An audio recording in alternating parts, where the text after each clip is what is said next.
नमस्कार दोस्तों, मैं हूं आपके साथ हर्ष भारद्वाज।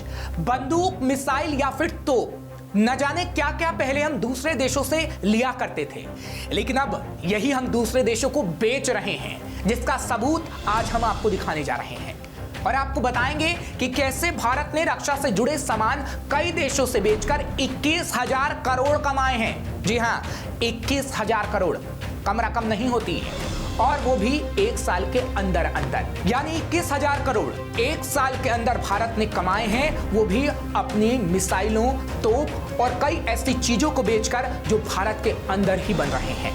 यानी भारत ने एक साल में 21,000 करोड़ से ज्यादा के डिफेंस साजो सामान दूसरे देशों को बेच दिए हैं। और ये सब हो रहा है उस आत्मनिर्भर नारे की वजह से जो रक्षा क्षेत्र में दिया गया था, जिसकी वजह से भारत ने स्वदेशी हथियार बनाए। 2023-24 में सरकारी और प्राइवेट कंपनियों ने मिलकर देश में 1,27,000 करोड़ रुपए से ज्यादा के स्वदेशी हथियार बनाए हैं। इनमें से 21,083 करोड़ रुपए के हथियार भारत ने बीते एक साल में बेच डाले हैं। ये आजादी के बाद सबसे ज्यादा है। वहीं 2022-23 में भारत ने 15,920 करोड़ रुपए का हथियार बेचा था, जो 2023-24 में 32.5% बढ़ गया है। पीआईबी की रिपोर्ट के मुताबिक पिछले 10 साल में भारत का डिफेंस एक्सपोर्ट 31 गुना ज्यादा हो गया है। तेजी से बढ़ रहे हथियारों के एक्सपोर्ट में देश की प्राइवेट कंपनियों का योगदान 60% है, जबकि सरकारी कंपनियों का योगदान 40% है। तेजी से बढ़ा भारत का डिफेंस एक्सपोर्ट। भारत का डिफेंस एक्सपोर्ट पिछले सालों में तेजी से बढ़ा है, लेकिन इसमें कुछ पेंच भी है। भारत जो लड़ाकू विमान फ्रांस या दूसरे देशों से खरीदता है, उसका दरवाजा सिर्फ भारत में बनता है। जब यह दरवाजा विदेश जाता है तो वो एक्सपोर्ट में गिना जाता है, लेकिन जब तक भारत पूरे विमान को बनाकर दूसरे देशों को नहीं बेचता, तब तक सही मायने में डिफेंस एक्सपोर्ट के क्षेत्र में देश की तरक्की को नहीं माना जा सकता। अभी भारत खुद रूसी टैंक और दूसरे देशों के फाइटर जेट इस्तेमाल कर रहा है। हालांकि कई हथियारों के पार्ट दूसरे देशों को भारत बेचता है, लेकिन उस बारे में सरकार सिर्फ वैल्यू बताती है, जबकि कौन से हथियार और कितने बेचे हैं उसका ब्रेकडाउन सरकार को बताना चाहिए। भारत से सबसे ज्यादा हथियार खरीदता है Myanmar. Stockholm International Peace Research Institute के मुताबिक साल 2000 से 2023 के बीच म्यांमार भारत से सबसे ज्यादा हथियार खरीदने वाला देश है। भारत को जितना हथियार बेचता है उसका 31% अकेले म्यांमार खरीदता है। जंग की वजह से अब रूस भी भारत में बने डिफेंस के साजो सामान खरीद रहा है। 10 मई 2024 को एक रिपोर्ट में दावा किया गया कि बीते 6 से 8 महीने में रूस ने भारत से 33,000 करोड़ रुपए का गोला बारूद और डिफेंस इक्विपमेंट को खरीदा है। सबसे बड़ी बात यह है कि भारत को रूस ने यह पेमेंट भारतीय करेंसी रुपए में दिया। हालांकि इसका कोई आधिकारिक डेटा तो नहीं है, लेकिन यह रिपोर्ट सामने आई है।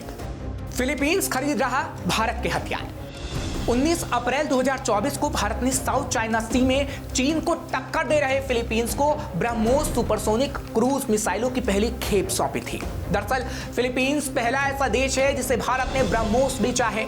जनवरी 2022 में भारत से फिलीपींस ने ब्रह्मोस मिसाइल के लिए $375 मिलियन यानी 3,130 करोड़ रुपए की डील की थी। दुनिया खरीद रही भारत के हथियार। फिलीपींस को ब्रह्मोस, म्यांमार को हथियार के अलावा 2023 में भारत ने ऑस्ट्रेलिया, जापान, इजराइल और ब्राजील सहित 34 देशों को बुलेट प्रूफ जैकेट बेचे। इसके अलावा यूएई, मिस्र, इंडोनेशिया और थाईलैंड समेत 10 देशों ने भारत से 5.56 mm से 155 mm के गोला बारूद खरीदे हैं। अमेरिका, यूके और फ्रांस जैसे देशों ने हथियारों में इस्तेमाल होने वाले छोटे छोटे इलेक्ट्रॉनिक सामान भारत से खरीदे, जबकि मॉरिशस, सेलेस और मालदीव को भारत ने autonomous fast interceptor boat export की है। वहीं इसके अलावा दुनिया भर में तेजी से भारत में बने तेजस की मांग बढ़ रही है, क्योंकि भारत से सिर्फ sniper rifle, bullet proof jacket और जंगी जहाज नहीं, बल्कि तेजस जैसे एयरक्राफ्ट की मांग भी दुनिया भर के देशों में हो रही है। दिसंबर 2023 में देश की सबसे बड़ी हथियार बनाने वाली कंपनी हिंदुस्तान एरोनॉटिक्स लिमिटेड यानी HAL के निदेशक सीबी अनंत कृष्ण ने एक इंटरव्यू दिया था। उसमें कहा था कि तेजस के लिए 3 देशों अर्जेंटीना, फिलीपींस और नाइजीरिया के साथ डील को लेकर बात आगे बढ़ गई है। उन्होंने कहा था कि बोत्सवाना और मिस्र जैसे देश भी तेजस को लेकर इच्छा जता रहे हैं कि वो उसे खरीदें। उनसे पहले 5 अगस्त को संसद में रक्षा राज्य मंत्री अजय भट्ट ने पहली बार इस बारे में जानकारी दी थी। उन्होंने अपने बयान से पूरे सदन को हैरान कर दिया था कि तेजस जैसे एयरक्राफ्ट को खरीदने में अमेरिका जैसा देश दिलचस्पी दिखा रहा है। रक्षा राज्य मंत्री भट्ट ने अपने बयान में कहा था कि हिंदुस्तान एरोनॉटिक्स लिमिटेड यानी HAL एक इंजन बनाने वाले फाइटर जेट का निर्माण करता है। इसके लिए पिछले साल अक्टूबर में रॉयल मलेशियाई वायुसेना ने 18 जेट विमानों के प्रस्ताव के अनुरोध का जवाब दिया था। यानी उन्होंने ये अनुरोध किया था कि भारत जो तेजस बनाता है वो हम खरीदेंगे, जिसमें तेजस के 2 सीटों वाले संस्करण को बेचने की पेशकश की गई। इस विमान को खरीदने में 6 देशों ने दिलचस्पी दिखाई, जैसे अमेरिका, अर्जेंटीना, ऑस्ट्रेलिया, मिस्र, इंडोनेशिया और फिलीपींस। क्योंकि भारतीय तेजस का कोई तोड़ नहीं है। दरअसल अपनी 4 खूबियों की वजह से बाकी फाइटर जेट से तेजस बिल्कुल अलग है।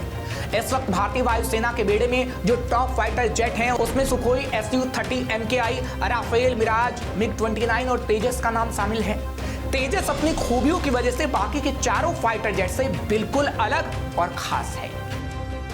पहला, इस विमान के 50 कलपुर्जे यानी मशीनरी भारत में ही तैयार हुए हैं। दूसरा, इस विमान में मॉडर्न टेक्नोलॉजी के तहत इजराइल का EIM-2052 रडार लगाया गया है। इस वजह से तेजस एक साथ 10 लक्ष्य को ट्रैक कर उन पर निशाना साधने में सक्षम है। तीसरा, बेहद कम जगह यानी 460 मीटर के रनवे पर टेक ऑफ करने की क्षमता तेजस में है। चौथा, ये फाइटर जेट इन चारों में सबसे ज्यादा हल्का यानी सिर्फ 6300 किलो का ही है। इतना ही नहीं, चीन, रूस और दक्षिण कोरिया के फाइटर जेट को भी तेजस पछाड़ चुका है। दिसंबर 2022 में हिंदुस्तान एरोनॉटिक्स लिमिटेड के अध्यक्ष और प्रबंध निदेशक R माधवन ने कहा था कि मलेशिया के सामने तेजस फाइटर जेट की जगह और भी कई ऑप्शन थे। इसमें चीन के JF-17 जेट, दक्षिण कोरिया के FA-50 और रूस के MiG-35 के साथ साथ Yak-130 भी शामिल थे। इसके बावजूद मलेशिया ने इसे खरीदने में दिलचस्पी दिखाई, यानी तेजस को। उन्होंने कहा कि JF-17 की कीमत कम होने की वजह से मलेशिया का ध्यान सिर्फ उसी तरफ था, लेकिन तेजस में एडवांस टेक्नोलॉजी होने की वजह से वह इसे खरीदने की सोच रहा है। मलेशिया की जरूरत के हिसाब से होने की वजह से वह इस कम भार वाले विमान को खरीदना चाह रहा है, यानी तेजस को। माधवन के मुताबिक देखरेख और मरम्मत, भार, कीमत और मारक क्षमता के लिहाज से तेजस ने दुनिया के 4 ताकतवर विमानों को पीछे छोड़ दिया है। और तो और अब बेंगलुरु की SSS डिफेंस नाम की कंपनी को दूसरे देशों से 417 करोड़ रुपए से ज्यादा के हथियारों का ऑर्डर मिल गया है। यह ऑर्डर 338 लापुआ मैग्नम कैलिबर वाली स्नाइपर राइफल के लिए दिया गया है। यह दुनिया की सबसे सटीक और भरोसेमंद स्नाइपर राइफल में से एक है। कई अन्य देश भी इसका प्रोडक्शन करते हैं और भारत समेत 30 देशों की सेना इस राइफल का इस्तेमाल करती है। यानी ये कहा जा सकता है कि भारत में बने हथियार दुनिया के किसी दूसरे देश में बने हथियारों से कम नहीं होते। ये दूसरे देशों के हथियारों के मुकाबले सस्ते और टिकाऊ होते हैं। दिक्कत सिर्फ एक है कि हमारे देश में जितने भी साजो सामान बनते हैं उसमें से ज्यादातर की पूरी टेक्नोलॉजी विदेशी है। अगर दूसरा देश टेक्नोलॉजी सपोर्ट नहीं करेगा तो डिफेंस एक्सपोर्ट की दुनिया में आगे बढ़ने का हमारा सपना अधूरा रह जाएगा। इसलिए सरकार को सबसे पहले डिफेंस रिसर्च और डिफेंस टेक्नोलॉजी पर खर्च करना चाहिए। जितना जल्दी हम इस क्षेत्र पर ध्यान देंगे उतना ही हम इस क्षेत्र में आगे बढ़ेंगे और रक्षा क्षेत्र में आगे बढ़ने के लिए ये करना ही होगा। फिलहाल ये खबर आपको कैसी लगी हमें कमेंट बॉक्स में जरूर लिखिए। तमाम खबरों के लिए आप देखते रहिए श्रेष्ठ भारत। श्रेष्ठ भारत पर खबरों से जुड़े रहने के लिए चैनल को सब्सक्राइब और लाइक करें, बेल आइकन दबाएं और देखते रहें श्रेष्ठ भारत।